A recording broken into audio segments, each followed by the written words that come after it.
The U.S. said it destroyed 16 mine-laying Iranian vessels Tuesday after reports that Iran is mining the Strait of Hormuz to disrupt oil shipments. On Tuesday, a suspected projectile hit a cargo ship in the Straits, setting it on fire. Most of the crew evacuated. About 20% of the world's oil is shipped through the channel. The Islamic Republic vowed it won't allow even a single liter to be shipped to its enemies. On Truth Social, President Trump posted that if mines are placed in the Straits, the military consequences to Iran will be at the level never seen before. At the Pentagon, Secretary of War Pete Hegseth said that as U.S. strikes intensify, Iran's attacks are falling off.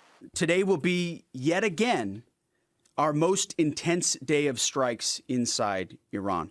The most fighters, the most bombers, the most strikes. Intelligence more refined and better than ever. So that's on one hand. On the other hand, the last 24 hours have seen Iran fire the lowest number of missiles they've been capable of firing yet. Hegseth also explained why the war matters. The Iranians have targeted and killed thousands of my American brothers. That race to a nuclear bomb, President Trump will never allow it. Not now, not ever, not on our watch. Israeli Prime Minister said the war is setting the stage for the Iranian people.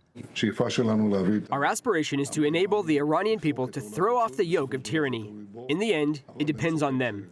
But there is no doubt that through the actions taken so far, we are breaking their bones, and our hand is still extended.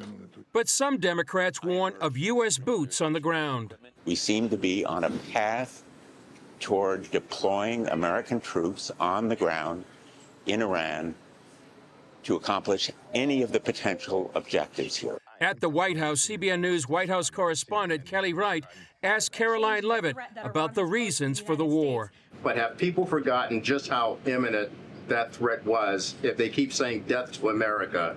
And death to Israel, they mean it. Look, I don't think the American people have forgotten, but I think Democrats on Capitol Hill, they have not forgotten, but they are just so plagued with this resistance to President Trump on everything that they do that, again, they can't even rally behind the common sense, bipartisan, long-standing principle of the United States of America that Iran absolutely poses a threat to the United States, that Iran is the world's leading state sponsor of terrorism, and I think that's reflected, again, in their voting pattern. Middle East expert Dr. Dan Diker told CBN News' Paul Petit that this is not a forever war. This is the war to end the forever war. This is where President Trump's strategic intuition and understanding completely outshines those that came before him, presidents of the United States and other leaders of the free world. This is the war to end what people call the forever war against the Iranian regime. And they're going to do that by, as I said, completely dismantle, unscrew all of the machinery called the Islamic Republic. Chris Mitchell, CBN News, Jerusalem.